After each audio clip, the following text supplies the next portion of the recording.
హాస్పిటల్లో అడ్మిట్ చేసుకున్నారు కదా జగన్నాథ్ని, వాణ్ణి మనుషుల ద్వారా నరికించింది మేమే. భయపడకండి, మా వల్ల మీకు ఎటువంటి ఆపద ఉండదు. మేము చెప్పేది మాత్రం కొంచెం వినండి.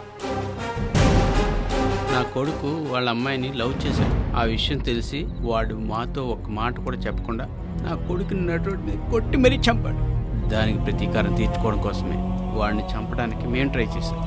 కానీ ఆ అటెంప్ట్లో వాడు తప్పించుకున్నాడు. వాడు హాస్పిటల్ నుంచి డిశ్చార్జ్ అయి బయటికి రాగానే వాడు మమ్మల్ని చంపడానికే వస్తాడు. వాటన్నిటికీ మేము భయపడం. కానీ వాడు గాని ప్రాణాలతో ఉంటే ఎంతో మంది ఫ్యామిలీస్ని నాశనం చేస్తాడు. నువ్వు ఆ జగన్నాథం చంపేయాలి. అతనికి పెట్టిన ఆక్సిజన్ ట్యూబ్ని 5 నిమిషాలు తీసి పక్కన పెట్టండి. వాడు చచ్చిపోతాడు. ఆ తర్వాత ఆ ట్యూబ్ని యథావిధిగా పెట్టేయండి. ఇలా చేస్తే ఎవరికి ఏ డౌట్ రాదు కూడా. ఈ పని గాని మీరు చేశారంటే మీకు ఎంత డబ్బు కావాలన్నా ఇస్తాం. ముందు లేవండి సార్. పైకి లేవమని చెప్తున్నాను కదా. దయచేసి మీరు బయటకు వెళ్ళిపోండి, నా వల్ల కాదు. వాడు భూమి మీద బతికుండకూడదమ్మా. వాడిని చంపినా కానీ అది అసలు పాపం కాదు. ఈ అవకాశం గాని వదిలేశారంటే ఇటువంటి సందర్భం మళ్ళీ రాదు. వాడు అసలు మనిషే కాదు, మృగం. ఏమండి, ఒకసారి చెప్తే మీకెవరికి అర్థం కాదా? మగతోడు లేని ఇల్లు. మీరింకా ఇక్కడే ఉంటే నేను మా అమ్మ ఇబ్బంది పడాల్సి ఉంటుంది. మీరు చెప్పింది చేయడం నా వల్ల కాదు. దయచేసి మీరు ఇక్కడ నుంచి వెళ్ళిపోండి. అలా కాకుండా ఇంకా ఇక్కడే ఉంటానంటే నేను పోలీసులకు ఫోన్ చేస్తాను. వెళ్ళమని చెప్తున్నాను కదా.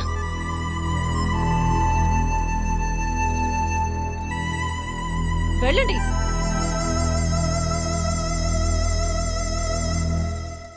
అమ్మా, తలుపు మూసేయ్.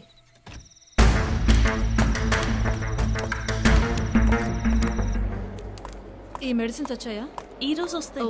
ఓకే. నందిని, డాక్టర్? 7వ నెంబర్లో ఒక యాక్సిడెంట్ అయిన పేషెంట్ అడ్మిట్ అయ్యాడు. అతనికి ఒక టీటీ చేయమ్మా. Okay doctor. చెప్పండి.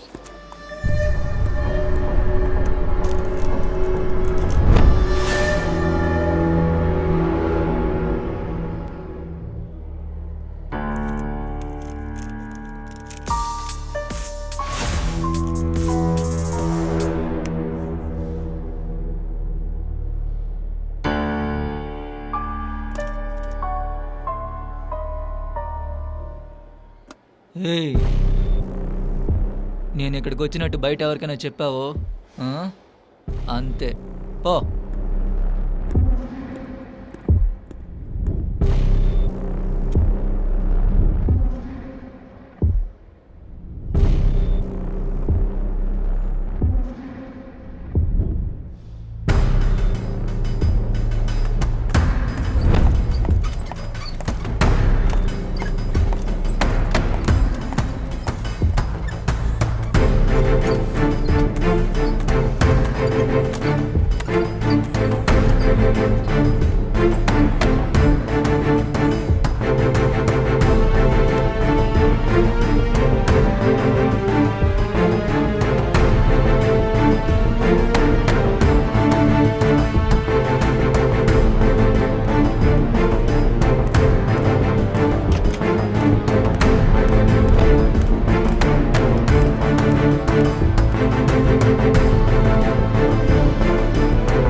డాక్టర్, నందిని, ఈ పేషెంట్స్కి వేయాల్సిన మెడిసిన్స్ అన్ని నేను మార్చేశాను. వేసేటప్పుడు వీటిని చూసి ఫాలోఅప్ చేస్తుంటాను.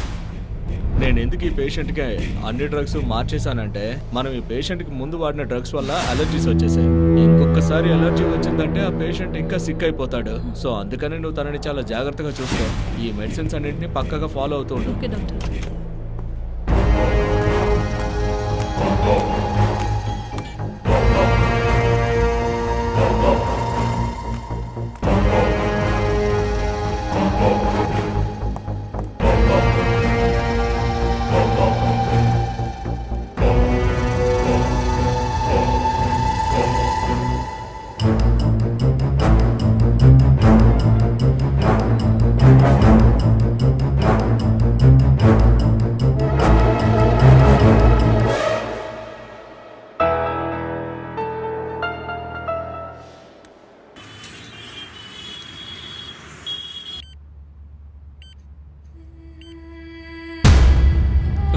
ఏమైంది మీకు? అన్నా రే, అన్న చెయ్యి మీద పడరా.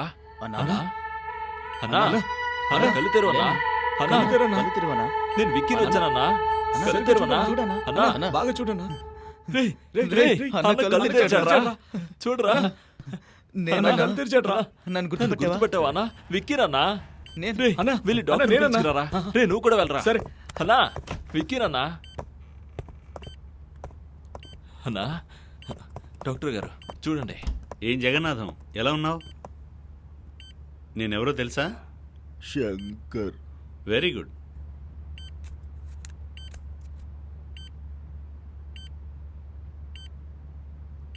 ఇకపై నీకు ఎటువంటి ప్రాబ్లం కూడా లేదు, సరేనా జగన్నాథన్?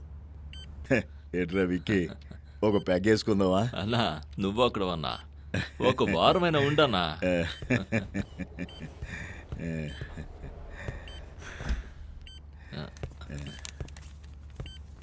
వెళ్ళి మెడిసిన్స్ తీసుకురండి. తీసుకురా. వెళ్ళి తీసుకొస్తానా.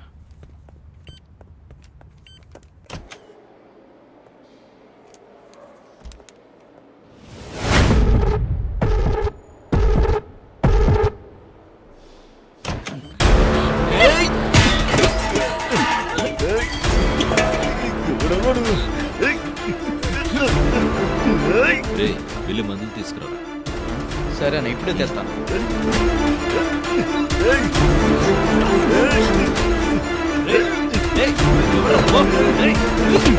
చంపేరా వాడిని, వెళ్ళి చంపేయ్, వెళ్ళు.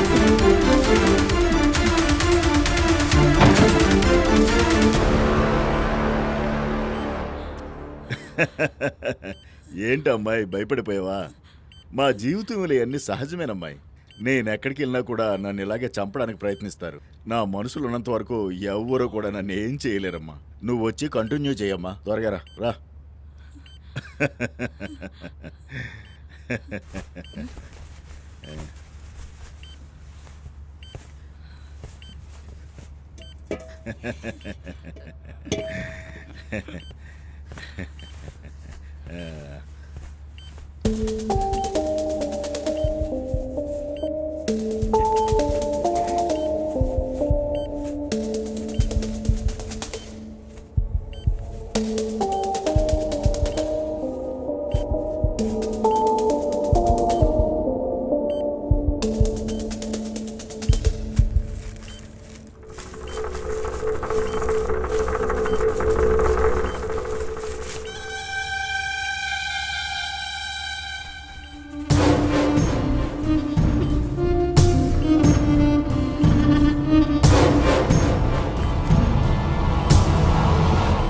నీ పేరేంటమ్మాయి?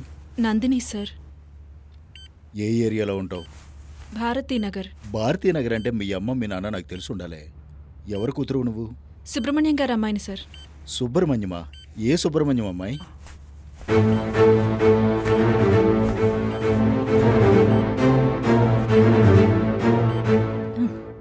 అదే సార్, ఒక 5 ఏళ్ల క్రితం బలవంతంగా ఇల్లు రాయించుకుని పొడిచి చంపేశారు కదా బివి సుబ్రహ్మణ్యం, ఆయన కూతుర్నే సార్.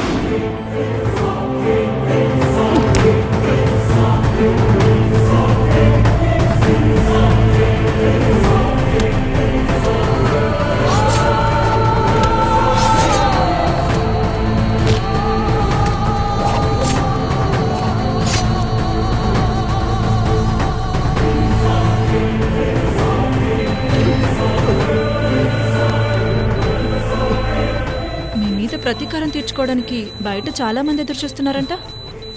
నేనే మీ మీద ప్రతీకారం తీర్చుకోవాలని ఎదురు చూస్తున్నప్పుడు అసలు మిమ్మల్ని వాళ్ళకెలా వదిలిపెడతాను? నువ్వు అన్కాన్షియస్ గా ఉన్నప్పుడే నేను ఈ పని చేసుండొచ్చు, కానీ ఎందుకు చచ్చిపోతున్నావో నీకు తెలియాలి కదా, అందుకోసమే వెయిట్ చేశాను. చచ్చిపో.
బ్రెయిన్కి వెళ్ళిన నరంలో బ్లడ్ క్లాట్ అయి స్ట్రోక్ వచ్చింది.